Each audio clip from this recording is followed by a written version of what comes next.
Welcome to Exhale by me, Sonia Stockert, a space where faith meets freedom and every woman is reminded of her God-given strength. Here we hold space for real stories, deep conversations, and the kind of encouragement that lifts your spirits and fuels your purpose. Today, we dive into a conversation that will inspire, challenge, and empower you to walk boldly in who God created you to be. So take a breath in through the nose and exhale. Let's begin.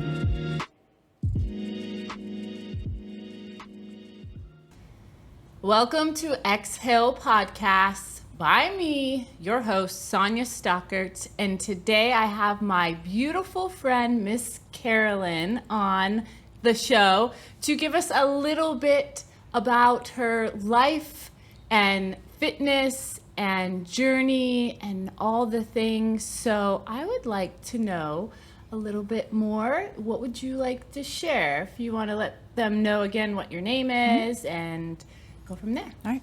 My name is Carolyn Frandsen. I am a wife. I am a mother of 3. I'm a personal trainer. And overall, my life is just pretty focused around fitness because it made such a huge impact in my life. And also just trying to be a better me for those around me. That's awesome because we cannot pour from an empty cup. So we have to take care of ourselves first. Mm-hmm. I have a question. If you had a free day to yourself, what would that look like? I'm super boring. So I would love to just sit and read a book or listen to music, hang out with my kids a little bit, but also a little time by myself too, reading because they're distracting, but I love them, but spending time with my family as well. That's awesome. I'd totally do the spending time with my family at the beach, reading a book as well. I have this new lawn chair that opens up and your face can go down and your arms. I saw that. And you can read a book. Yeah. It's the best investment ever. I love it so much. I'm not a huge beach person. No? I like it, but I like it better without my children and not, lathering them in sunscreen and and then you have everywhere. to get the sand off them, and then usually it's like 20 minutes of, hey, we don't want to be here, it's hot, it's sand. And then fast forward to time to leave, and they're like, why are we leaving? Don't wanna go. This is awesome. I don't want to go. And you're like, wait, what happened in the beginning? Every time. Yeah. It's crazy. Yeah. What got you into fitness? Well, where it started was just, I've lost over the course of 4 years now. Initially I lost 80 pounds. That's awesome. So, thank you. I started realizing that the way I was living wasn't exactly bringing me fulfillment and joy, and I didn't feel good. Yeah. So I just really wanted to make a change. And I think like so many other people, I tried every diet, I tried every quick fix, I tried everything that I thought would get me there faster, and it never worked. Yeah. And so finally I was like, I think I just really have to focus and do the hard work, which is not dedication. Yeah. So diet first is where I started. That's awesome. Just my diet alone. And then I started incorporating just walking. I walked 4 miles a day. And so in the first year or so is when I lost about 40 pounds just walking. That's awesome. Yeah. I think that's so underrated, by It the is. way. It really is. I see you walking with a member of the gym, being a motivator for him, and I'm always crazy driving by, like, woo, you do. You always keep honk. going. Yeah. My kids are like, oh my gosh, Mom, what? I'm like, it's okay. It's my friend. Yeah. I love that. Walking is totally underrated. And then I started strength training. Yeah. So, my husband, also, we have gotten healthy together, which has been really awesome. Yeah. He kind of saw my progress start, and then he was like, well, I really need to do something as well. We want to be an example to our children, and not just health, but just in life overall. And so he started going to the gym, actually in the Jordan's garage is where it started before the gym opened. During COVID. Yeah. And so I started seeing him strength training, and I was like, that is something I think I would enjoy, because I never enjoyed working out. I'm not a cardio person, like walking's like my limit. And so I was just like, I need to do something else though, because I started to plateau a little bit. And so I was not going into a gym though. Like, that was not happening. We'll just say, hello, Adam. Yeah. You're awesome. We'd love to have you on the show. Work on that potty mouth. I know, right? But I love it because it's his personality. Yeah. But I remember talking to him at Showcase, and I was like, where's Carolyn? He's like, she's working out, but it's in the gym. Not in the gym. Yeah, it's not in the gym. It's in the garage. Yeah. I can't even think My today. safe place. Yes, safe place. Yeah. And a little background on us, how we met. We met at church. Yep. Your husband played in our church band. I remember texting a friend of mine, Amy, and I was like, who's the new guy on stage? He's getting it on that guitar. And I ended up meeting you, and through friends, like, I feel like it's been, like a wave, like you and I just come back together. Yep. And I love that. Yep. So I love our friendship. And you were in the gym, not in the gym. Gosh, I cannot talk today. Okay. You were in your garage, and you would post once in a blue moon about your lifts, and you were actually powerlifting in your garage. I was. And what made you finally make that like little switch to say, you know what, I'm just going to go to the gym? So again, I felt like I got to a place almost like another plateau. And I think that's something to acknowledge. Like, it's not just the whole time everything was great and like I was losing the weight and gaining the muscle and doing all the things perfectly, and it was just always great. Right. And so I got to a place where I wasn't feeling pushed. I wasn't feeling like my equipment lacked. I didn't have the things I needed to progress the way that I wanted to progress. And I got sick of my husband constantly like, hey, come to the gym with me. And I'm like, I'm not going in there. But really the biggest thing was my confidence had built up to the point where I was like, okay, I feel a little better about myself. I feel better about my knowledge in this, even though I had no idea what I was doing when I started. But I did get to know people from the gym, outside the gym. And so in conversation, getting to know people and knowing kind of the atmosphere there, it ended up, I finally was just like, I got to do this. And so I just decided to start going to the gym. And it was the scariest thing at that time. Scary. Yeah. It is. It's very intimidating to walk into a gym, any gym.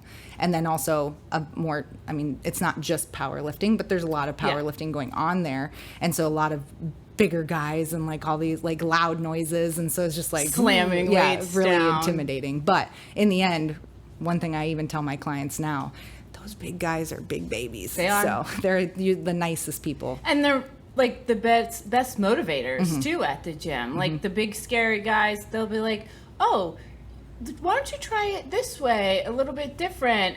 And they're not afraid to talk to you and tell you that. And it's really a nice thing for them to come along and help you out when you're over there like, whoa, this guy's huge, he's slamming weights, like, I'm scared. And they're like, oh, hello, let me help you with your lift a little bit. Yep.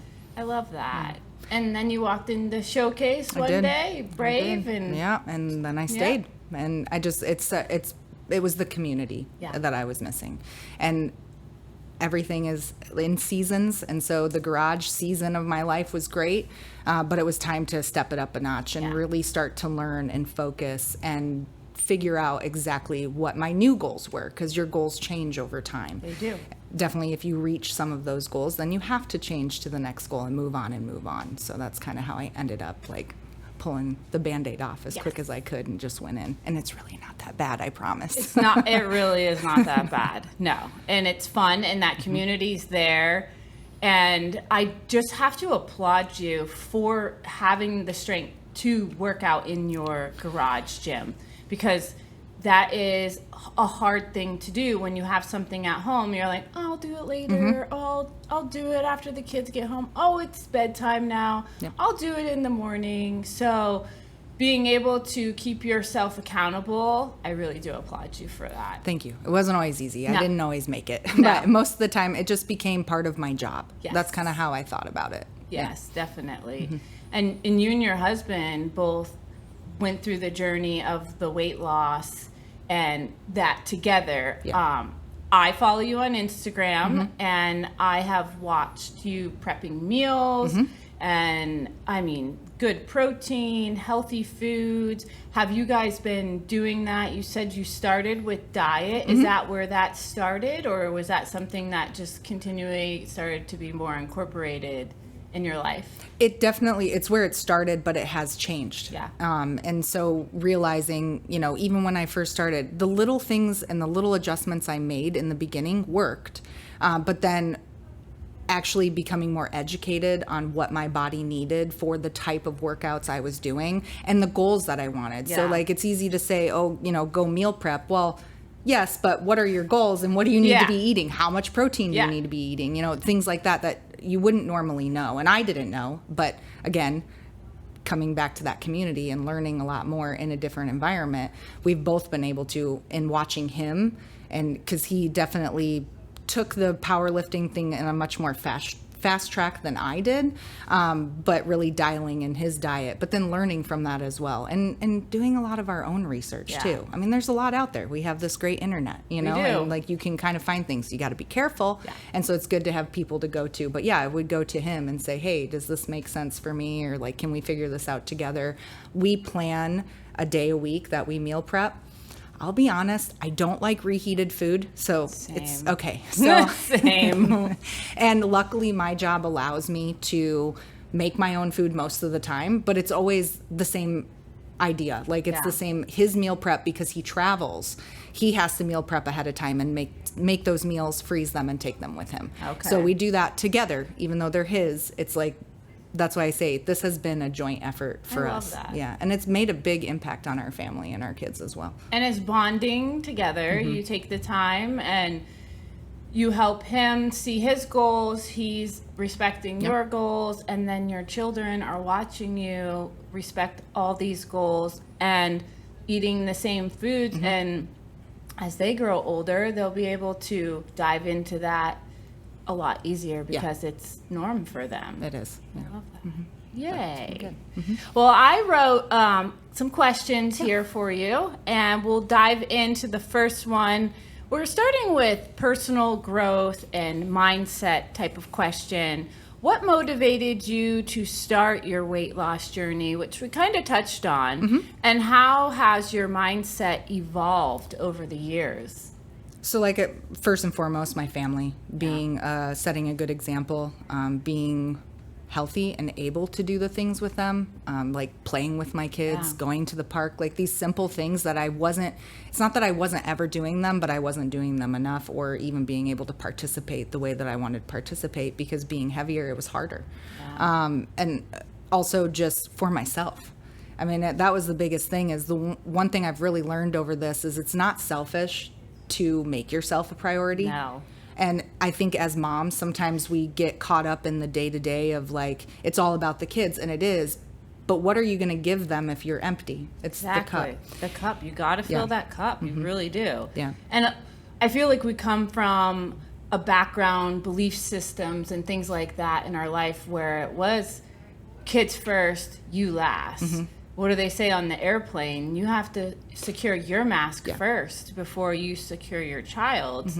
And sometimes I honestly, when I first started flying, I would think, I'm like, why wouldn't you get the kid's mask on first? I mean, that's how it's ingrained in my brain. So I love that you honor that and take care of yourself so you can show up for your kids. Exactly. Yeah. I love that so much. Yay. Yep.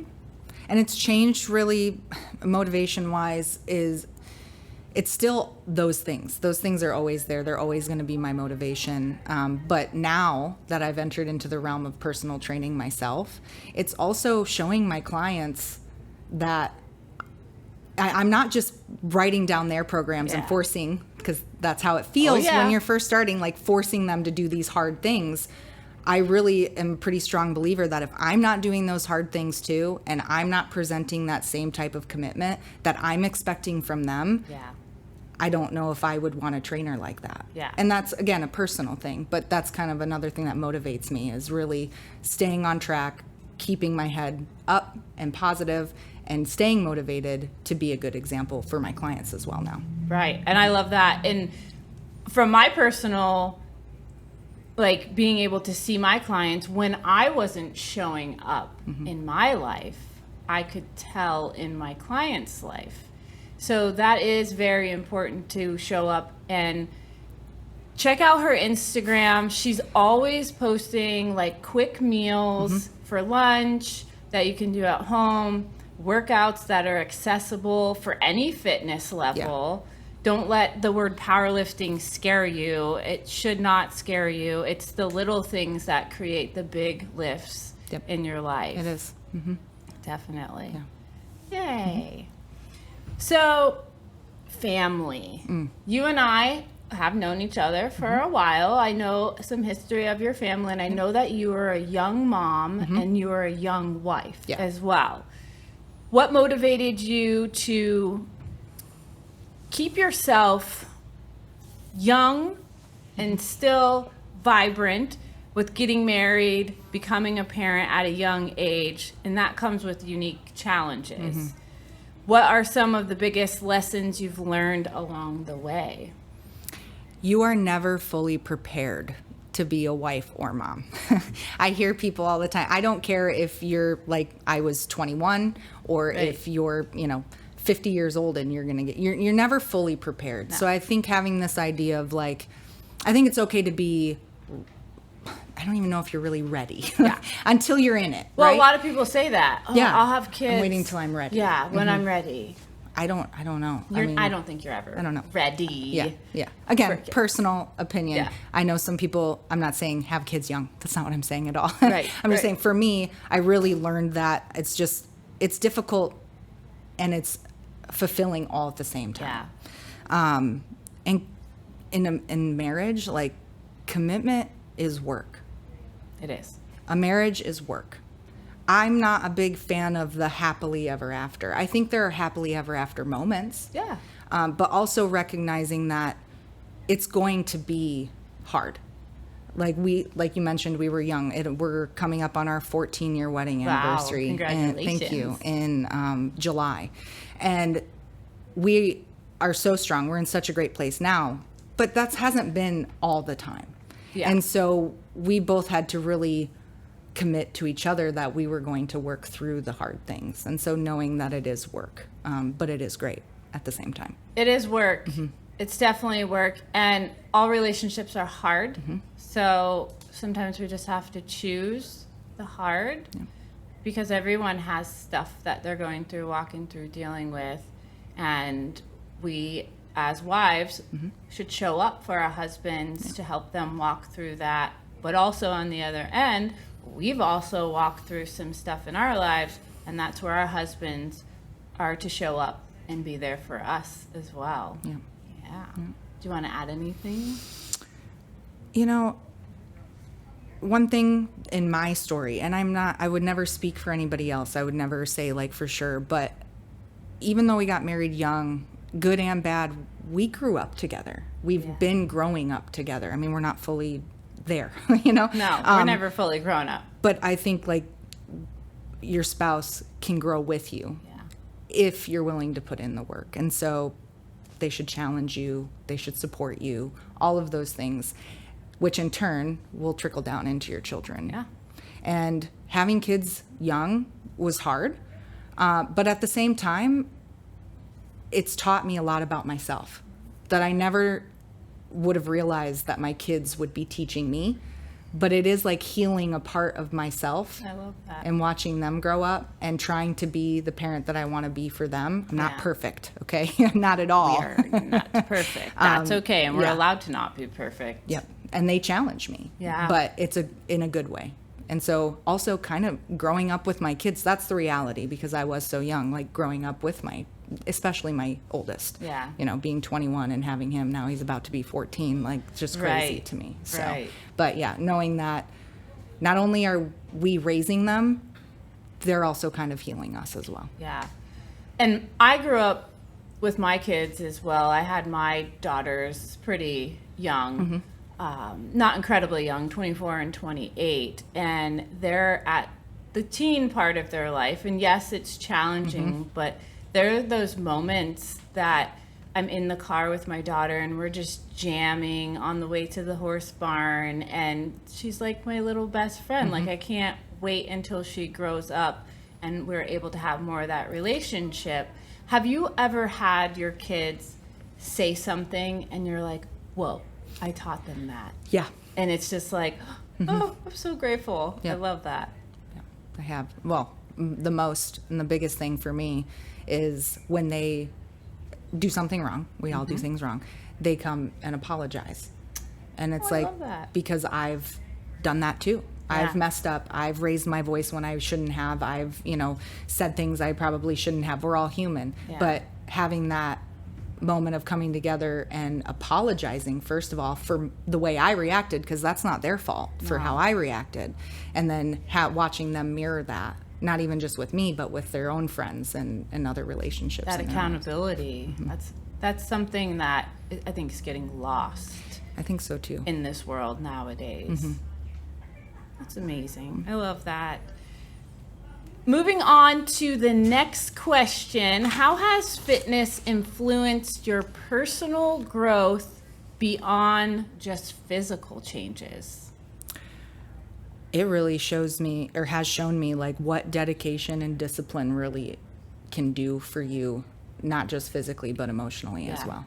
I mean, when you commit to yourself, whether it be on an emotional level or on a physical level, holding yourself to that standard and watching actually meet that expectation that you set for yourself and realizing, like, I didn't fail. Because I think everyone's so afraid of failure. And you did it yourself. Exactly. That's awesome. Yeah. And being able to say, like, I did this. I know it's hard.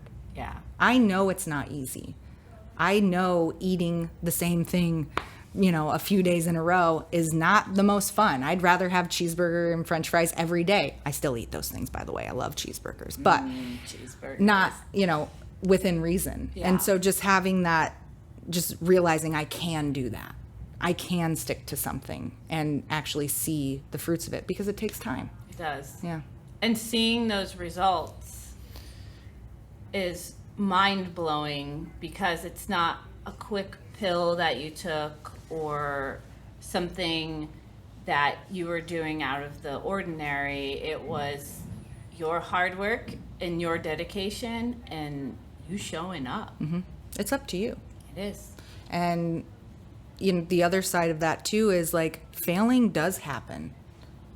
Like I said, I tried everything. I can, like, every diet, everything, and failed so many times. But I was able to start over or try again. And I think some people think if they don't get it the first time, then they're a lost cause and it's over. And I think it's understanding that you're going to mess up. You're going to have times that you're not going to be great at everything that you did. But what are you going to do the next day? Yeah. It's like when you're on a specific diet. Okay, so I went off my diet and had like a full-blown cheat day, right? And went so crazy. Instead of having that mindset like, oh, well, I might as well just give up. No, just start over tomorrow. Yeah. There's Realizing always tomorrow. There's always stuff to learn from your failure. And what's cool about going through and trying a bunch of different things, you'll start to find yourself a pattern of what works for you and what doesn't. And then even if you're trying something new, you can bring in what patterns work for you into what you're doing now. And as a trainer, that's really cool that you did that, because you've already walked through some of these paths that these people are probably on right now or are about to be on, and you can meet them where they are. And you can be like, I've been there, I've done that. Why don't we try this or try that? And giving those suggestions as a trainer, they trust you in their fitness. And honestly, I think we're therapists Sometimes, too. yeah, it feels like it. So even mentally, physically, things you can pass along to your clients, and that just makes you a better trainer. Yeah. My own personal experience has really helped create a passion for helping people because I know how hard it is. I've been there. But also sympathizing with them and understanding them and being able to walk through these challenges and say, not just because it worked for me does not mean it's going to work for you, but would it hurt to try? Exactly. And if it doesn't work, we'll try something else. Because that's what I did. And I'll be here to guide you all the way there. Being a trainer is very rewarding. It's challenging to keep other people motivated. But like I said, if you've walked that path, it's just a little easier each time to help them, because those things are going to come up, the same things that came up that you walked through. And seeing frustration in your client's eyes when they're trying everything, doing everything, and you're able to just give them a little piece of advice and just say, hey, let's pivot and let's try it this way. And normally that becomes a big, huge change for them. And they might not even know about the things. I didn't. I didn't. And I'm still learning every day. I mean, there's things I still don't, I have my own trainer. Like I have my own coach, so I don't do this alone either. No. And I think people getting stuck in a rut where it's like, well, I'm not doing this and I've asked for help. And it's like, well, maybe you need to ask someone else. And that's what's great about having a gym is, yes, you can always go to your own trainer, but that doesn't mean your trainer isn't talking to another trainer. Because we all have our own experience and we've all had our own process. I always have my own trainer because A, it keeps me accountable. B, I'm learning. I'm a micro learner. So when I'm doing it, I'm learning it, and then we're able to pass it on down to our clients. It's not about knowing everything. It's about being willing to listen and learn. You gotta learn. Knowledge is key. And this has opened my mind to being more open-minded. Like it's made me realize like I cannot and will never know everything. So quit trying to be this perfect person and have it all figured out. Just be who you are. Because we all have special talents that are personally to us. Like I'm not good at one thing, but you might be really good at that, or vice versa. And then we're friends. Iron sharpens iron. So I can be like, hey, Carolyn, like I got this going on, or you can always come to me. And it's good to have friends in fitness, have a trainer, have some kind of direction in that. And being a trainer is very rewarding, but it's also very, I don't want to say, sometimes it gets discouraging because you see the mistakes that are being made. And I'm a very kind trainer. So if somebody has a drinking problem and they come to me and they're like, I can't lose this weight, it's very hard for me, even though I should be like, why don't you put the alcohol down and try that? I'll do subtle hints, but there would be someone more like you that might be like, hey, put that alcohol down. Like it's something that is hindering your fitness progress. And I like to tell it like it is, but God blessed me with this little kind heart of mine, so I'm a little bit of a coddler. That's okay. Well, I think it's also like what works for us, right? Like for me, I like direct. Okay, tell me what this, and this. Doesn't mean I'm always going to do it because I'm stubborn. But you can tell me, and then it gives me a better direction to go. But like you said, not everybody it takes that well. And so that's also learning as a trainer. Not every client is your ideal client. And that's okay. It's not that you can't help them. It's not that you can't, encourage them. It's just probably not going to come across the way that they need. And so having other people in your life and other trainers and other people, that's how, we build that. Like, hey, I don't know if this is really a good fit. And that's okay to do that. It's not that we can't. It's just understanding our strengths. And like for me, I'm very kind. It's not that I'm mean, but I'm very direct. And like that's I'll just say like, well, you want to lose the weight, like, are you tracking your food? Well, no. Well, then how do you know what you're doing? So it's just like asking those questions and being kind about it. But yes, I am a little more direct. I'm a little more brash. I like that.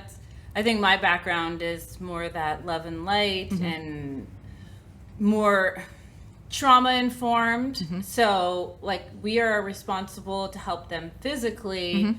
but sometimes we're just saying we can be therapists. Yep. So stepping into that trauma background and the what and the why and all behind that. Well, and I think that's good that you pointed that out, because one thing that I didn't mention beginning of my journey of weight loss wasn't the physical. I mean, I was in therapy for years. I had my own baggage that I carried with me in my suitcase. That's what my therapist used to say. Let's unpack your suitcase. And getting to the bottom of like, why do I eat the way that I eat and the amount that I eat, and why am I drinking as much as I'm drinking, or smoking cigarettes, or like whatever it is, like those things, it comes from some kind of emotional imbalance. Like you're searching for something to get away, you know, to like not feel it. A coping mechanism. Exactly. Or Mm-hmm. But why? So that's my biggest thing. But why? But why? But Mm-hmm. why do you have to drink that much on the weekends? Yep. Or but why are you binge eating on this? And getting down and underneath that, because until we heal those wounds, they're still going to pop back up. Oh, yeah. And they'll show up in different coping mechanisms as we get older as well. Yep. And some things just become, redundant in our life because we feel like if we don't do these things, then we're not going to be mentally okay. And when you step into that realm of therapy Yep. and start unpacking your suitcase, you begin to get what I call tools. Yep. And my tools sit in my fanny pack. So I also always carry a fanny. I love the fanny pack. So that's like my analogy in yoga. As I explained to them these tools that they can do, I'm like, all right, guys. And I metaphorically, I'm like, unzip that fanny pack, put that tool in there, zip it back up. And then you're going to pull that out when you're feeling a certain way. And that will help you to begin to move past where you're stuck. Yep. Well, recovering codependent was my biggest struggle, I would say, emotionally, and like with my own personal growth is, I said in the beginning, putting myself first. Well, that hasn't always been my story. And not just with my kids, I mean, everyone in my life, like just making sure everyone else is happy and making sure everyone else, no matter what it does to you, no matter what you're taking away from yourself. And so realizing, how did I get that way? Like what were the events or things that were said or whatever it may be? Everyone has their journey and what they've experienced, but like learning to get to the emotional part of it as well. Yeah. The emotional and the physical are so, for me, in my story, I wouldn't have been able to do the physical part had I not done the emotional part of it. So it definitely has parts to it. And I don't know if you're aware of this. I talk about it sometimes on my Instagram, but we hold those traumas in our body, in our tissue, in our muscles, ligaments, tendons, all of our things. So when we begin the physical, we're able to move that trauma through our body, because that will get stuck and stagnant, and that's what puts us in that slump and just blah. Once you start moving, and it doesn't have to be yoga movement. I release a lot of trauma in the powerlifting. That's why I love powerlifting, because I have a lot of back trauma from my life, and when I'm on that platform, I feel like it's moving through, it's gone, and when I leave this gym, I have a whole new outlook on life for the rest of the day, and then that benefits my family and my children and everything. So and I think recognizing that in our clients too. Yeah. And the one analogy that is my favorite, and I use it often, is like an iceberg. We only see what's above the water. We don't see all of the ice that's underneath. And that's what you only see, what your client brings in. You don't know what they've actually been through. Right. So it is learning that, meeting people where they're at, but also knowing like we all have our own story. Yeah. And listening, and just being a good ear to listen to them and learning. That just makes me think of like Robin Williams, he was the funniest guy out there. He had a smile on his face, but little did we know he had such deep, dark hurt and pain in his heart. And people can throw on a smile and show up, and you never know what's beneath the surface until you take the time to let them become comfortable and trust you. Yep. And that's when the real healing starts to begin. Yep. Yeah, it's important. It is very.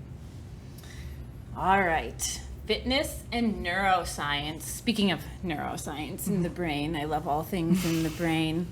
Actually, before I start that, I just had a thought come in my head. Yeah. As a survivor of codependency, I like to call it survivor, I am as well. I wonder how many trainers are codependent. Well, think about it. So codependency, is like we talk about it like super negatively, but like I think there is a positive that can come. You get pros and cons from everything, right. But we do like to take care of people. Like we do like to help people. It's just how do we do that in a healthy way? Yeah, not in a codependent way. And here we are showing up in a healthy way. So I think you might be onto something there. Yeah, I mean, I know one trainer probably is not codependent. Well, yeah, there's probably there's always that. But I think there are probably some that would be good. Yeah, because we want to help people. Any kind of I don't like to say caretaker role, but help, like a helper. Helper, come alongside. Yep. Help them to see their worth. Yes. That's when you see that in your client. I had a client one time who trained with me at a gym. It was a cold call. I called her, sweet Southern woman, and she's like, sure, I'll come in. Super timid. Came in her husband's baseball like t-shirt and these like long basketball shorts. And if you look at her Instagram now, she is a powerhouse. She shows up with her tank tops and her leggings, and this woman has shoulders like 3 times the size of my shoulders, and it was just a light switch working with her, and now she's obsessed, and she doesn't live here anymore, and she's in the gym every day. She's texting me her lifts. She's still like powerlifting. I taught her how to deadlift, and her deadlift is beautiful, and it's so cool to see it on the other side. Yeah, that's the great part. Yeah, definitely. All right. Well, we'll keep our healthy codependency. Yeah. Come see us. Keep that. Yeah. Hire us. Yeah. Come talk to us. Come talk to us. We got you. Faith. Why did I read that as faith? Fitness and neuroscience. Again, you started your journey in the garage gym. Not the gym, the garage. My garage, yeah. Avoiding traditional gyms. What helped you build the confidence to step into the powerlifting gym and eventually train others? Now, we kind of touched on that, that became community, and Showcase is really good for that community. We have like the beach days and the powerlifting meets is where I see a lot of community built. And like the transformation challenges that we do. We have the kids. Yes. Because we want to involve family. Yes. Like family is super important and super welcomed. Definitely. And we love seeing kids in the gym. We're not worried or afraid by it. Nope. So we love that. Yep. My son's very comfortable there. Yep. Yeah, he thinks he could work out. My daughter finally is doing the kids camp. So the one thing I didn't want to like push her, but she finally came to me and was like, yeah, I want to do the kids class. So she does that now. Yeah. Well, we're going to have to hang out with the kids because I really want Kai to do the kids camp, but he'd rather just be on his VR. Yeah. He says he's working out in his VR. Oh.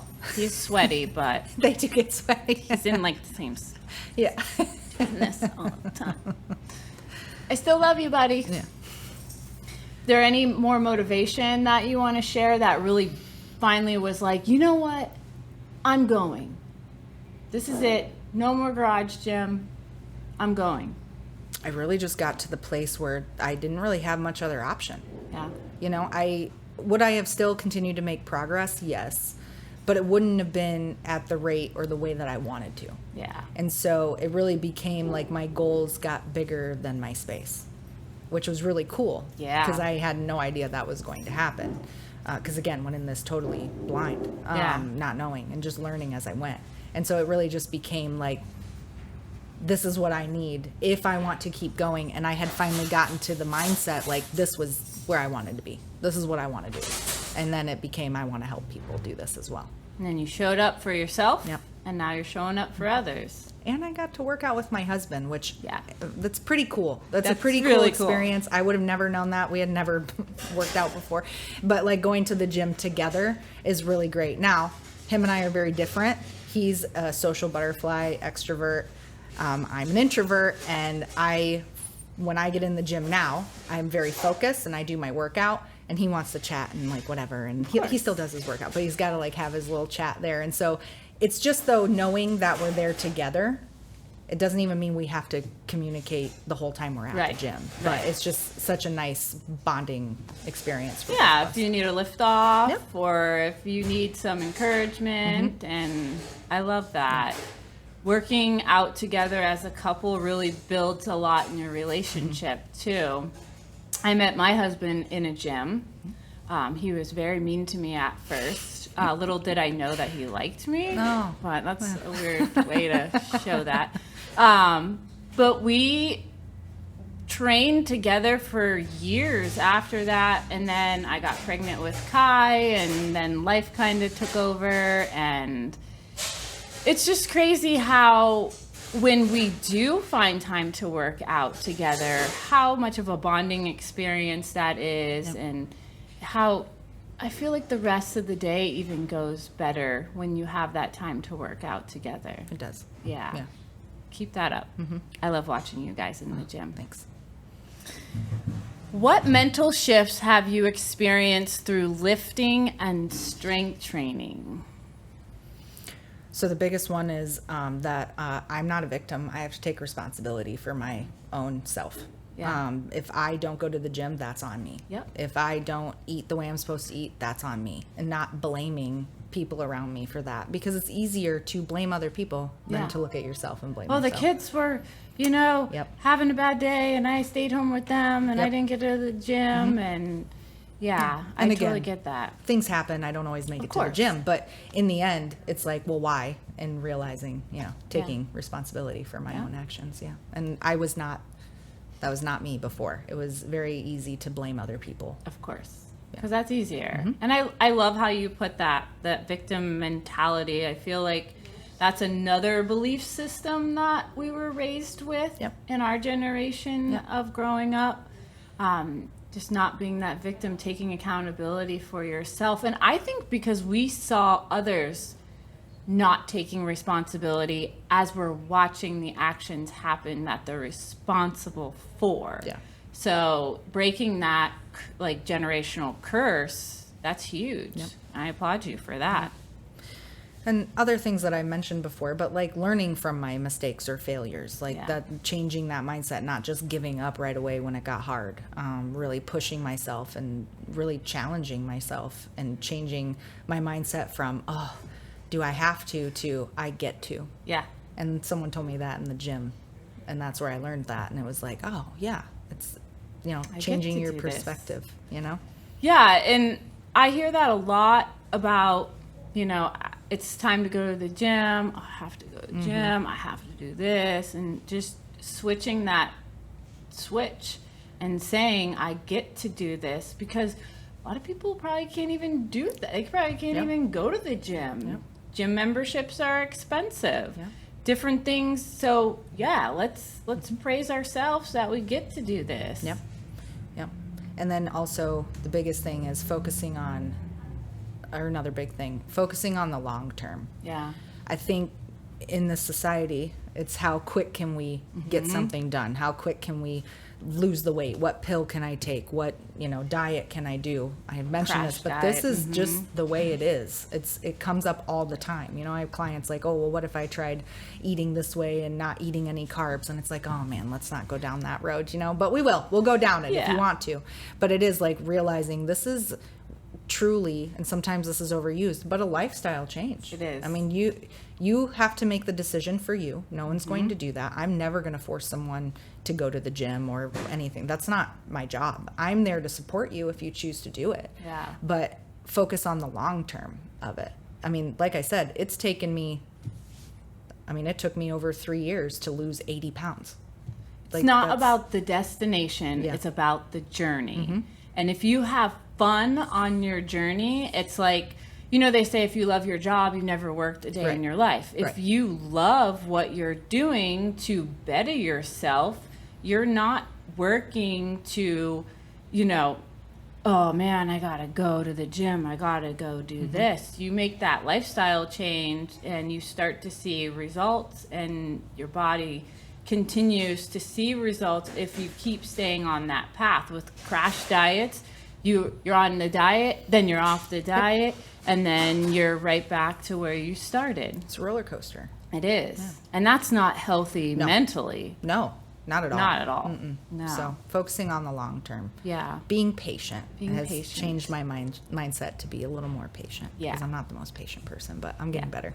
That's good. Yeah. That's good. Patience is definitely something that we kind of start to get more of as we get older and start to realize that this life is going very fast. That is. Have that patience and enjoy yourself in the moment. Stop trying to get to the next thing, to the next thing, to the next thing, and just enjoy that moment in the journey, knowing seasons change, they come and go, and just enjoying life, being happy to be alive. Yes, exactly. Yes. As a coach, how do you help your clients overcome self-doubt and stay consistent in their fitness journeys? So my first one is something you've already said, which is ask them and find out their why. Yeah. Why are you doing this? It's a very simple question. It's not a simple answer, but it's a very simple question that we can ask somebody. And it's something they probably didn't even think about when they're like, what do you mean? I'm going to do training. I'm going to sign up training. Why? Yeah. Yeah. What is it you're looking to do? So asking those open-ended questions. I mean, not just making it just a short, quick little thing, like really building a relationship with your client. And that's what we have to do. It's not just, I don't think of my client, they're like my friends. Yeah. I want to get to know them. I want to know how old their kids are, or how many grandkids they have, or like, I want to know those things. It's not just solely, yes, we're working out, there's a program, I've wrote it, but I want to know your why. Because if things come up and things shift and you're off, maybe knowing that information will help me navigate where you're at better and be able to come alongside you in the way that I need to. That's where the success stories show up. Yes. When you take the time and you put in the effort and you get to know them and you get to know their weaknesses, their strengths, and you're able to play on both of those. If they're having a rough day and they're able to do the machines and feel more confident, then you're like, you know what? Yep. We're going to do more machines today because you're having a little bit of a rough day. Because we've all been there. Yeah, we all have been there. They're like us. Yep. We're the injured sisters. Yeah, we both are injured right now. So yesterday I did all my back and bicep workout seated, besides doing some pull-ups and stuff. And injuries do happen. They do. And that doesn't mean we're going to do everything we can in our power to protect you from an injury. Of course. But when you leave that gym, we're not responsible for what's going on in your life. And that's usually where the injuries happen. Exactly. In all honesty, it's not gym related. No. Sometimes it is, but no. Well, mine wasn't gym related. Mine was from resting. I hurt myself when I rest too much. Mine, it flared up in the gym, but it's a reoccurring issue. So this isn't because of the gym. This is something that had because of honestly pregnancy, and then it's just followed me, from there. So, but again, it is like we're still going. I mean, I'm not lifting right now. I can't, but I'll get there again. But you're still showing up. And doing the little things stretches, that we can do. Work. Yep. And walking. Getting injured sucks. Yeah. But as a trainer, it actually makes us a better trainer. Oh, yeah. Because we're able to show up for others when they're injured as well. Yep. Learn little tricks. I'm a hands-on learner. So when I'm doing this stuff myself, I'm able to know the knowledge and share it with others versus looking at a computer screen. Yeah, I don't. And I'm not. I need to do it. Yeah. Learn it, and then I'll help you. Yeah. And then I can take that, put that tool in my tool belt, and then use that later for someone else. Yeah. So injury isn't necessarily it's not good, but it's not a bad end of the it's a detour. Yeah. Not a roadblock. And sometimes it just tells us, hey, time to rest. Dead end. Mm-hmm. Yeah, it just tells us to rest. Yeah. And resting's okay. Yeah. And as a coach, we're recovery responsible for our clients too. Yes. Not just get in there, I'm going to beat the crap out of you. No. There's so much more to being a trainer than just the physical workouts. It's the rest, recovery, the food. I have checking in, Yes. encouraging them. Like, it's not just when you're in the gym with them. Yeah. Because they're there. They're showing up at that time. Yep. But what you haven't checked in on them in a few days. What if they're sick? What if they're, you know, you don't know. And so it's constantly staying in contact and staying connected to your client too. Like you said, you build that relationship with them. And those are usually the best relationships. And we are busy giving them a wealth of knowledge from what we know.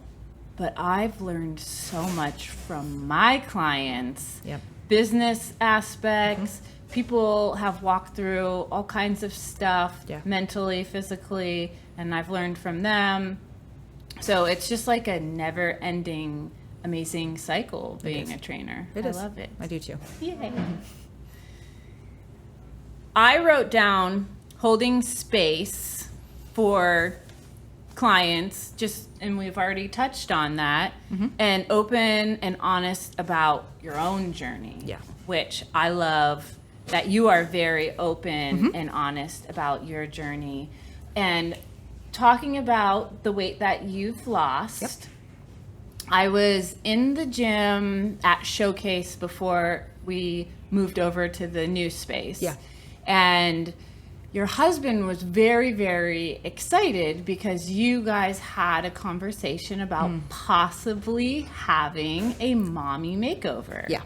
And he set some ground rules, and you beyond met those ground rules. So you were able to have that mommy makeover, and then you were put into quite a recovery time because you were working very hard up to the mommy makeover. Yeah. And then after that, they were like, oops, sorry. Okay. They were like, hold on, let's take it down a notch. How did that look like for you, mentally and physically? So, you know, I feel like this is a very personal decision. Yeah. Some people will talk about it and some people won't, and that's okay. We need to decide what we're comfortable with talking about and not. For me, I had my mommy makeover last year, January 2024. And before then, lost the 80 pounds. I had a lot of excess skin on my stomach. It was uncomfortable. I had severe ab separation because I didn't know as a young mom, healing that. I didn't even know that was possible. I mean, it was just kind of like something anyway. And then of course, when you lose weight, you lose fat in our chest. That's what that is. And so that, you know, like I felt like a piece of my femininity was kind of gone, right? Yeah. That's not everyone's story. And I don't think it should But that's your story, but it was mine. It's honorable. And so for me, it was something that I really wanted to have done. Yeah. And so my husband did say, well, you need to do what you can first, and then, you know, we'll talk about it later. Yeah. And so I did what I could, really all the way up till the day of surgery. So I really got, for me, it wasn't, again, a quick fix. I think sometimes it's perceived as that. Yeah. For me, it was quite a journey. Yeah, and getting to that. I've been there, seeing everything going on. So it definitely was not like you didn't like go under the knife. No, and look like I look right now. I'm a supermodel. Like it's a huge journey. Well, and coming out of the surgery, like you said, you know, I couldn't stand up straight for almost 3 months, you know, like fully straight. And I had to walk bent over. It was very, very, very painful. I knew it was going to be painful, but until you do it, you don't know. I mean, I couldn't do normal day-to-day things for quite a while, let alone get back in the gym. It was hard to manage my diet well during that time because as you're recovering, you're not feeling the same. No. And so I actually put on 10, 15 pounds after my surgery because I couldn't move the way I want or had been, and I wasn't eating the way that I should have been eating. And so getting back in the gym was like, wow, I wasn't like when I went into surgery. Right. I had to still go back to work, get back to lifting weights. I had to reconnect with my body. I had a whole new core. I mean, that was like totally sewn together. Like it was completely new to me. I had to literally, I didn't have a core for so long in recovery that now I had to learn how to even connect with it and like actually use it the way it was supposed to be used. And I couldn't.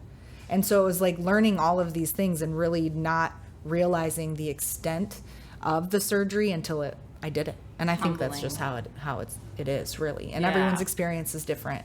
Now, because I had worked out and gotten myself health-wise where I was before surgery, my recovery wasn't as bad as others. And my surgeon even told me, like, what the work you've done going into this is going to make everything exponentially better afterwards. That's awesome. But it was still hard. Yeah. It was very hard. And even now, like it took me a while to get the weight off that I had put on. And there was a little bit of depression because I couldn't move. That's what I was going to say. Mentally, you're sitting there. What did I do? You were brave and you got in the gym. Yeah. You started doing your lifting at the gym and you built that community. And I mean, I look forward to that community going into the gym and motivating. So that can be a little depressive. Like, It was. you're like, well, I Couldn't can do it. come here and like walk, bend over around the gym and say hi to everyone. But that's did. not the same as being able to get under that bar and do some work. Well, and then unfortunately, I have had people say things here and there about, oh, well, you look the way you do because you had the surgery. I wish that You look the way you do I because didn't have to do what I have to do. You put in that hard work, and you're continuing to put in that hard work because think about it. You said you already put on 10, 15 pounds. Yeah. If you would have just laid around and not done anything, would have been more. Exactly. You would have been more. And I applaud you for getting that done, that diastasis, that separation of the abs. That's no joke. No. And it doesn't feel good in your body. Nope. It keeps you disconnected. It can come with other health issues as you get older in life. Yep. I know women who really train their core to try to close that gap, but it's very meticulous on what you can do and what you can't do. Like there's a whole science behind that. Yeah. And sometimes surgery is the only way to close that that gap. Yep. It really is for some. It depends on how severe the separation is. Yeah. And usually you can heal it on your own, which had I known that, I didn't know, It's anything. It's a long journey. Yeah, If it you takes have a a long lot time. of separation, it's definitely a long journey. I had like over 2 inches of separation. So Really? it was pretty intense, but which did make it hard working out before that. Yeah. There were certain things I couldn't do and certain things I just didn't have the strength in my core to do that no matter how much I worked out. Right. I mean, it was just the way it was. But now, yes, it's there, but I'm still recovering. Yeah. I mean, it's been a little over a year, but I mean, it's a pretty intense surgery, so my core is still recovering. But I get that. The same time you had that done, I had my hysterectomy. Yes, that's right. So like I kind of felt like I was connected with you on that. Yep. Same thing. That core is just like you don't even know you have a core. That's an insane surgery to just be like, where is that? Yeah. Where is my middle part of my body? Yeah. And learning how to connect with that. And with your surgery, with my surgery, I feel bad for people that don't have that backing community of the gym to motivate them to get back into the gym. I'm still healing from that surgery as well. Yep. And I feel like that also makes us better at lifting because we pay attention a little bit more, and we have to. We have to, yeah. To begin that relationship back. I don't know if you've noticed this, but I noticed with squatting, sometimes just finding that you're like, trying and like to find bracing, that, breathing, like the breathing aspect of it, and like really pushing it down into your belly or your core and not up in your chest. Like when you can't feel that, it's numb. Like after surgery for a long time, it's still a little bit numb. Right. You're just trying to find it. Yeah. And you can't. Yeah. Right. You have to be very careful. You do. You do have to be careful. But I applaud you, and I think you deserve that 110%, and it does not make any difference on if you're a good trainer or not, because you are an amazing trainer. I think maybe even a better trainer, because you worked yourself up to that. You took that time off, and then you came back and you were able to bring yourself to where you are now. And thank you. You're welcome. Thanks. So don't ever be ashamed of that. Be I proud, girl. am not at all. It's part of my story. And don't let people bully you. Yeah, well, you're going to have that, right? And that's okay. They don't know. They're just seeing the tip of the iceberg. Yeah. They don't know the whole story underneath. Because I think a lot of people think when they think Mommy Makeover that it's just like this Barbie instant, like you're right back to normal and all your shapes back, you know, better than it was before. Oh, and no. It's different reasons why different people get that done. Yeah. And I applaud you Thank for you. having that done and pushing through, because a lot of people would have gave up. Yeah. There were times like after my surgery, I was like, I didn't really want to either. Yeah. I mean, that's the truth of it. I was determined. Yeah. And frustrating, like when you get into the gym again and nothing's working and nothing's connecting. I'm like, I can't even pick up this 15-pound dumbbell. Like, what in the world? Yeah. Well, you could have went and cried in the bathroom, but you didn't. You showed up for yourself and you kept showing up. I did cry. I mean, there were moments, but just not at the gym. We can cry. I'm sure that hormonally, you know, it was a lot. Yeah. Did you have any like nerve pain, or do you continue to have nerve pain? Yeah, absolutely. I mean, my incision's from hip to hip. So that's, you know, a lot of nerve damage that's been done on that. I mean, obviously they grow, but they don't. I mean, they'll always be a little bit of pain, that like phantom pain type thing, definitely in my chest as well. And when they grow back too, you get that nerve pain. You do, and nerve pain is not a fun thing. It's starting to, like, I don't have it as often, but every now and then it'll still, I mean, things are still healing. So always trying to keep us humble. Yeah, it just wakes me right up. Thanks, Body. We love you. So let's see here. You kind of touched on this, but we all love Adam so much. So let's talk about him again. Okay. How do you and your husband support each other's personal growth, especially when it comes to fitness and wellness? We haven't always done great.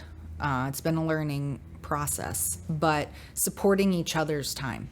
I like that. Like gym time. You know, when he has a competition coming up, like that's a priority in our home. And so making sure that, you know, I take on whatever responsibility kid-wise during that time in order for him to train the way that he needs to train, and then vice versa. Yeah. You know, if I have something coming up, or if I have, you know, I'm trying to really get in the gym more, like he will help me then, you know, with the kids as well. And so I think it's really just balancing and respecting each other in even just the fitness area as well, not just, you know, in day-to-day life, which we do. Right. But when it comes to fitness, for sure. We have to communicate.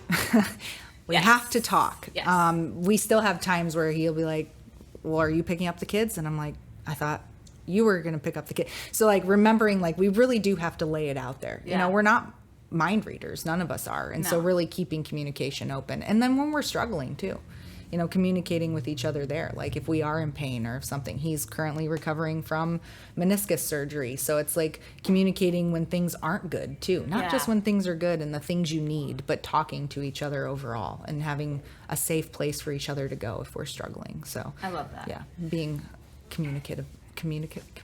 There you go. Yeah. Listen, spelling. Like I said. Oh, I'm terrible. I'm better at a lot of things. If you read through my notes, everything's so misspelled. Don't look through mine either. So bad. Yeah.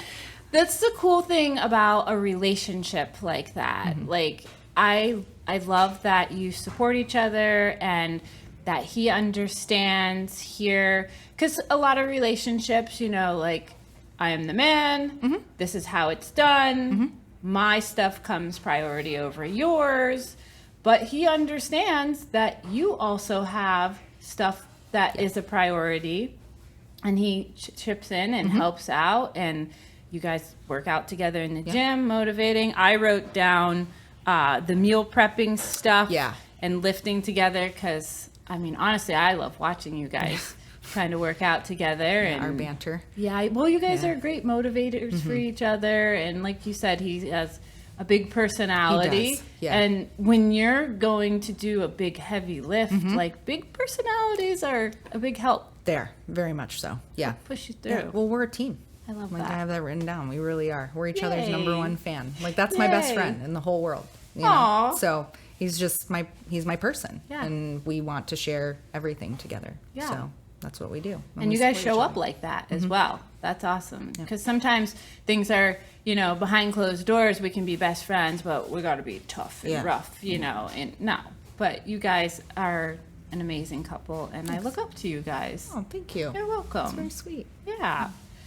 What are some of the values that you try to instill in your kids, and how do you encourage a healthy relationship with movement and self-care for your children? Yeah. So that's hard. Kids Yeah. are hard. All aspects of kids are hard. Biggest, like, respect, honesty, accountability, integrity. I mean, just being That's like, a good really- one. Yeah. Like, Yes. just being, compassionate, though. That's the other thing. Like, being okay with who you are and staying true to who you are and showing up as the person you're going to portray, but also being compassionate and understanding others, and, like, you don't know their story. And Yeah. so we have those conversations all the time, because a kid at school did this or a kid did this. And it's like, well, kids don't act that way for no reason. And so having those tough conversations of like, there's things we shelter and should shelter our kids from to an extent, but also being honest with them and saying like, well, this could be going on at home. We don't know what's going on at home. So having those hard conversations, but integrity is definitely a big accountability. Like that's so hard with kids. Like they want, especially when you have more than one, they want to blame the other siblings. Of course. I don't know if you have that, but like even just last night, we're like, my son Lars, we're like, Lars, my husband's like, come do the dishes. And he's like, well, Evelyn and Nora, it's like, they have nothing to do with this conversation right now. We asked you to do something, you're going to do it. And so it's like just being responsible for yourself and taking accountability for your actions. Or like, Lars, I told you, to shut your door. Well, Nora opened it. Okay, but just shut it. Like all you gotta do is get up, walk over and shut the door again, even if she did open it. Right. Those are little examples, but just being like, hey, you didn't do what you were told. Don't try to blame your sister. Just do what you're told. And that prepares them for life. Yeah. Because you can't blame somebody else for something that you did wrong at work, or taking that accountability is very, very important in life. Yeah, I want to instill the things in them that I instill in myself. Yeah. And you seem to remind me kind of myself. Like, I've talked about this on my podcast before about parents sugarcoating everything. I'm not a sugarcoater because I don't want my kids to turn 18 and go out into the real world and be like, whoa, no one told me about this. Well, yes, we told you about this, and you already have the tools to navigate, good or bad through something and move forward with it, rather than just making a decision on a whim and being stuck with your decision. Yeah. There's, consequences for actions, consequences for choices, and moving forward from there. We talk to our kids about everything. And obviously there's certain topics that ages and things like that. Like, it's not like I'm telling my 6-year-old things that I'm telling my 14-year-old, or explaining in the same way. But just really understanding that they're becoming grown people. Like, they're going to experience these things, and they're experiencing them younger and younger. So much younger we can try to nowadays. stick our heads in the sand, but it's going to come up to bite us. Like, it's going to come around. We can't avoid it. And so I think keeping communication open with your kids too, but instilling in them good values that they can take throughout life. In real life. Exactly. And communicating, you being open and honest with them when they have something going on, that's going to teach them to be open and honest with you. And that's how I was when I was growing up. I always felt that telling my mom what I did would lessen the chances of my punishment than her finding out. And my therapist will tell you I'm the most like open, honest, truthful person, because I feel like, if you're hiding something, then it could get worse. It could Yeah. snowball into something bigger. So, and honestly, if you know everything about my life, there's nothing you can come at me for. Yeah. Because I'm open and I'm honest. Good luck. So. Yeah, I didn't grow up, that's the other thing is like my mom, I was afraid of my mom. And so my mom and I are best friends now. Yeah. Like we've been through it together, but I'm just, I didn't want my kids to be afraid of me. Right. Obviously they need to be, there are consequences, always will be, that's life. But yeah, having them come and talk to me, because that's not me. I would have kept it all to myself and not told my mom and hoped and prayed she wouldn't find out. Right. Right. So I didn't want that for my kids either. And sometimes I do really great and sometimes I don't. And that's just how it goes. Yeah. And in this day and age, I'd rather my kids come to me with issues and trust me on issues than hide things and then they snowball. There's, I didn't share everything with my mom, but most of it. But there were things that I kept to myself that I was too scared to share with my mom. And those would plummet me into depression. Oh, yeah. And that's not good. So keeping those lines of communication open and honest is definitely an amazing thing for your kids, family. And you show that through your communication with your husband as well, because you're showing them how you're acting together as a couple, and they'll take that into their relationships when they get older. I really am trying to train Shark Boy to be the best husband in the whole world. He said he's never getting married because women spend too much money on clothes. Well, he's not totally wrong. I know. I think he's watching his mom. But it's funny, and I'm like, one day when you have a wife, you're wanting to treat her with respect, treat her with kindness. And it starts with me as your mom. Yeah. So you might see other people not treating your mom so well, but we're going to nip that in the bud right now, and I'm going to explain to you why. You need to help mommy be kinder to me and help me be kinder to you, and it all works together. And I'm really big with just sitting down with him, and he's got a big brain, so I have adult conversations with him, and he picks up what I'm laying down times 10, and then he'll say it again, like a month later, he'll be like, oh, well, yeah, you remember blah, blah, blah. And I'm like, so great. Oh, you listened. Yeah, they do. I love that. They are so observant. And I think, and they're just more aware than I think I realized, I'm a different parent than I was when my first was born to where my last was born. Yeah. They did get different, I don't like to say different versions of me. I would like to think better as I've healed and grown up myself. I'd say the same about myself. Yeah. And so it's not that, but in the end, it's really showing them and reminding them that they are people too. We make mistakes. But how are we going to solve this to make us better people at the end of it? Yeah. And they are always watching us. And that's how you asked about getting them into fitness and health. One thing I will not push my children to do this. I don't think forcing children into the gym or forcing, now guiding them, saying come try it out, that's not what I'm talking about.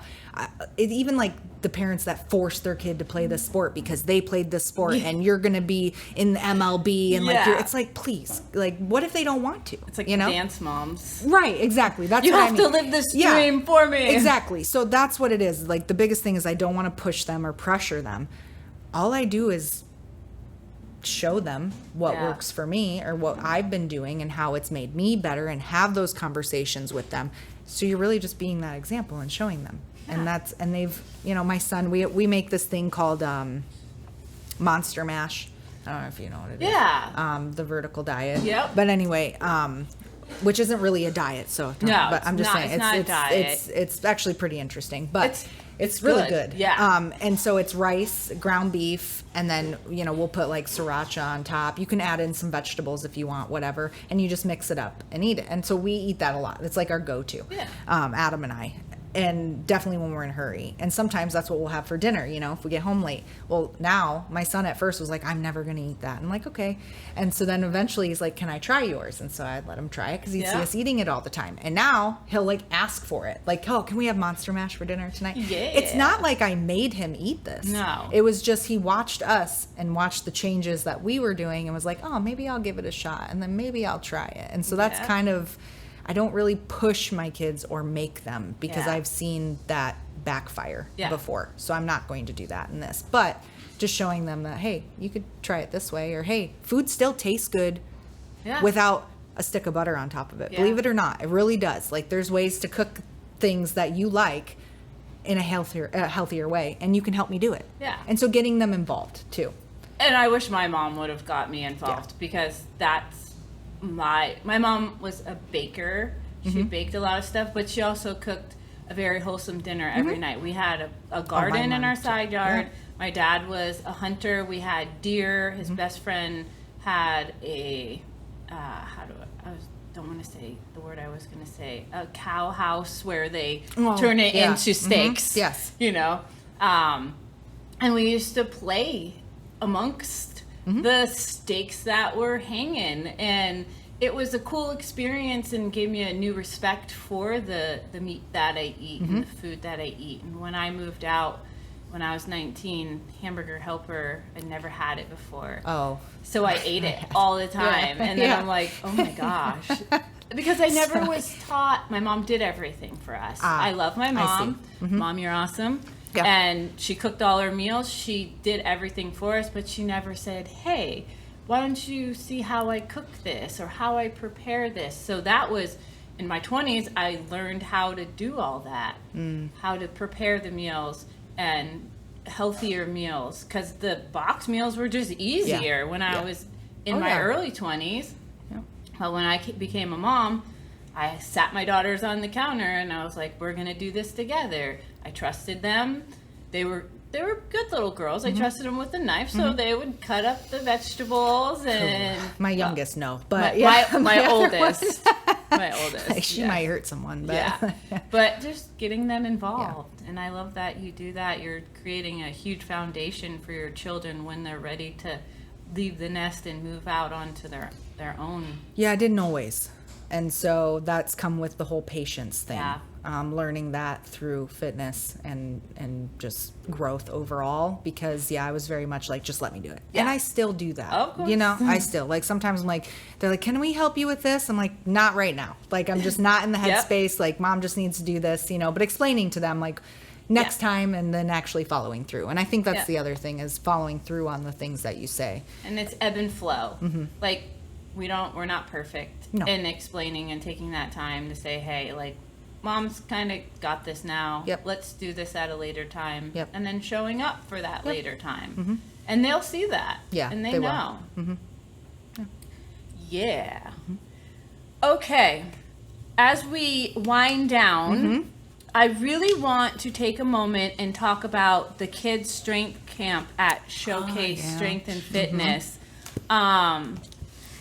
And I also am curious to know, what does that look like for, obviously, the kids, but what does it look like for the parents of those kids? Do most of them, like, just drop them off? And so we have a mixture. Okay. So we have, at Showcase, we have a kids camp. We run them on Monday, Tuesday, Wednesday, Thursday, and Saturdays. Wow, it's a lot of days. Yes. Awesome. And then each day has 1 or 2 time slots, right? It just depends on the day. And it's an hour long, each class. You can drop your kid off if you would like.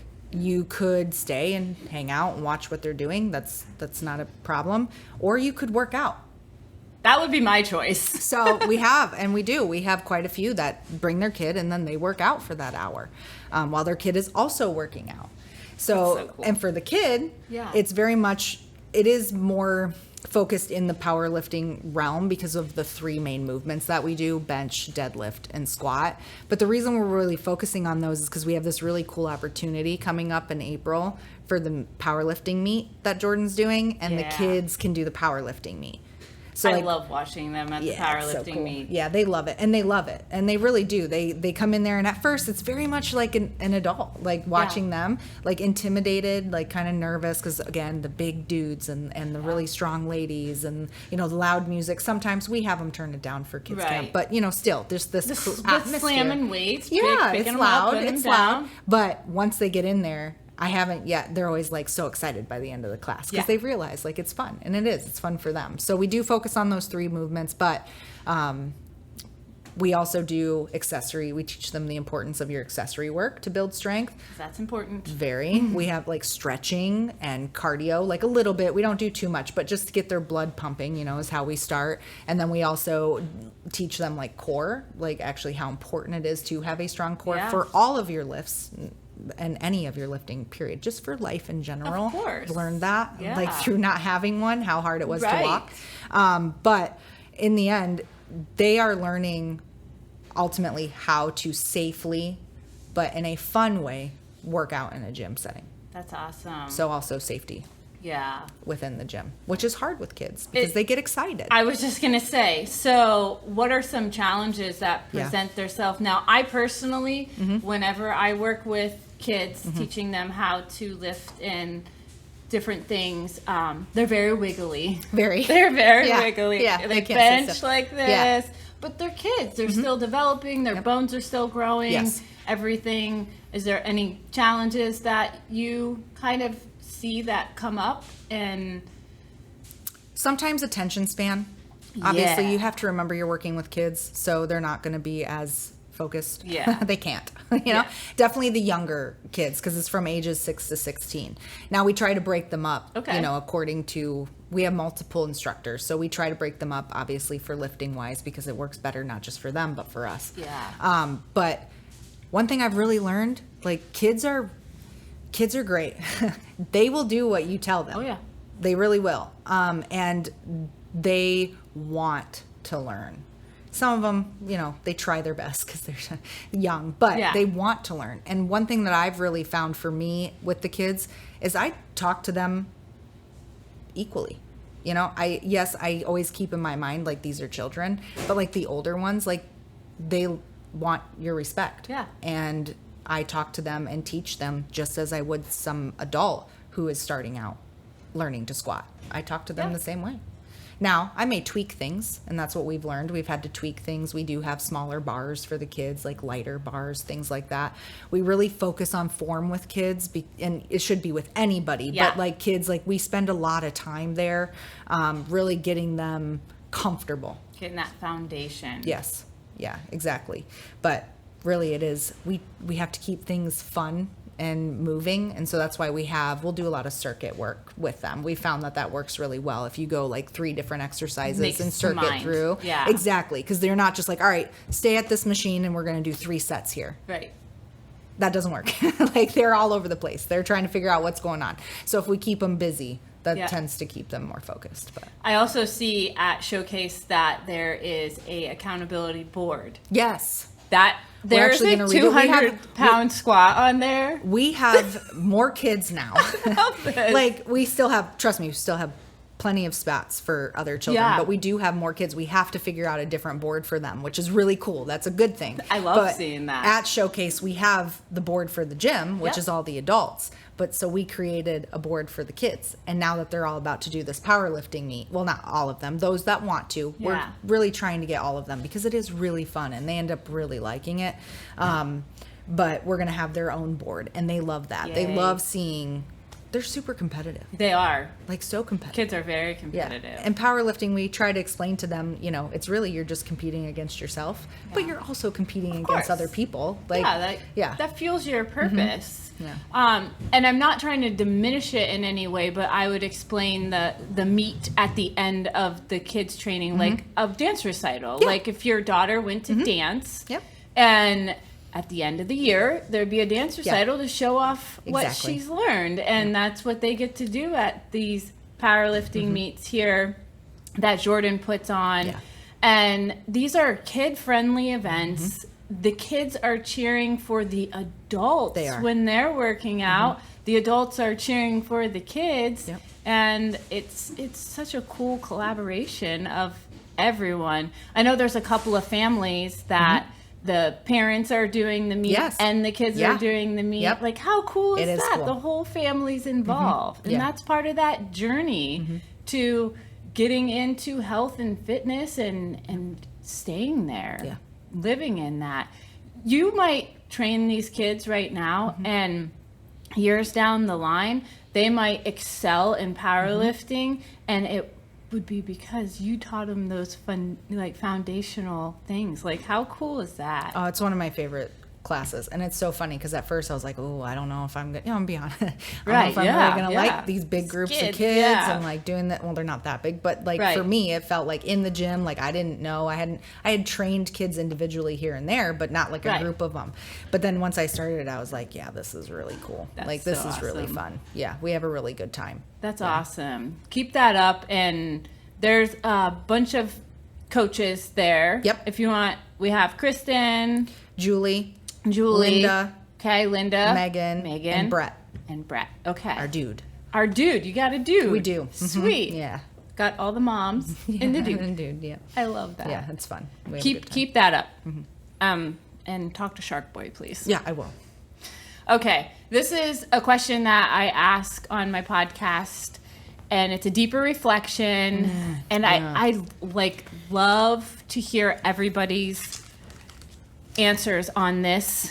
If you could go back and give your younger self one piece of advice, now that could be fitness, that could be lifestyle, family in general, what would it be? So when I was reflecting on this question, this was a tough one. There's so many things. I know. There's so many things I want to tell my younger self, if I could go back. But I think like my biggest one that I ended up coming to is get to know you and get to know you better. I love that. Because that's something that we kind of put aside because we're so busy trying to become someone. Yeah. But who are you now? Yeah. I mean, I don't think I ever really knew who I was. No. And now I feel like I'm finally getting a grasp on it, which is really cool. Yeah. But for the longest time, but really getting to know yourself, I think we get caught up in life, and definitely moms, wives, and we start to get lost when we become moms because the kids are number one priority. I mean, we are number one priority, but when you just have a baby, like, oh, that's it. Yeah. All years fully dependent on you. Exactly. You're keeping them alive and teaching. You have to teach them how to walk, run, write, talk, all the things. So that can be lost. And I used to say, like, I think, I kind of lost who I was, but the more work I've done, the more I've realized I don't think I ever really knew who I was. Yeah. I just was whoever everyone needed me to be. So I think really figuring out what are your passions, what excites you, what gets you motivated, what do you love? That's awesome. Yeah. And I think younger people should ask themselves that question. I mean, not that you're going to know at that age, right? But you can start to wonder and dig and look around and not be in such a hurry and just be in like that present moment of being you right now. Yep. Because tomorrow you're not going to be the same you that you were yesterday. No. So it's always ebb and flowing and changing, but find out what your likes and dislikes are and honor them. Yes. Because I think we're taught to push that stuff down too. So honor that. Honor yourself. Honor your mind. Yep. Yeah. Yay. Well, thank you for coming on my podcast. Thank you today. For having me. I was very, very excited to have you on. It's nice to have someone who is like-minded. And also your Instagram. So if someone is interested in training with you, I'd love them to be able to look you up. And also you post all the little goodies and the tricks, moves, tips, things like that. Yes. So if you could share your Instagram handle. It's Carolyn.Frandsen. And that's Frandsen. Yay. Those sound so similar when you say them. Thank you for sharing a piece of your journey. and your wisdom. I also right want back at ya. Huh? Right back at thank ya. you. Yeah. I'm trying. You're trying. doing great. I'm really trying. And it's awesome when you have really awesome guests like you that have the wisdom and the knowledge to share with people and moving through that. I want to say thank you to Fusion Cantina for this beautiful space, and come here and try dinner. You have to come. I'm try going dinner. to, for sure, 100%. I already looked at the menu. I already know what I'm going to eat. It's so Are you one delicious. of those? Do you read the menu before you go? I'm very intuitive, so no. Oh, okay. But I am. I pre-plan it. I find one thing and I then stick to it? Oh. However, here, Kelly, the owner, a friend of mine, she blows me away with her food. So Oh, it looks so good. I try different stuff every time I come here. So like I'm really breaking out of my shell.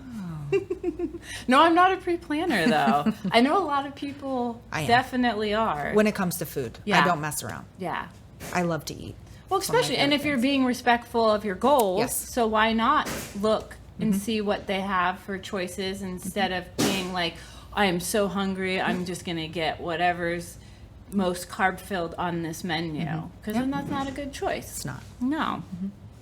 Make sure that you like, subscribe. There is a notification button so you don't miss any other of the Exhale episodes. And I would love to say, I'm just going to have to cut that part out. Because Like to say? I like to say it. I forgot what I was like to say. But anyways, thank you so much for coming on, and see you next time. Mwah!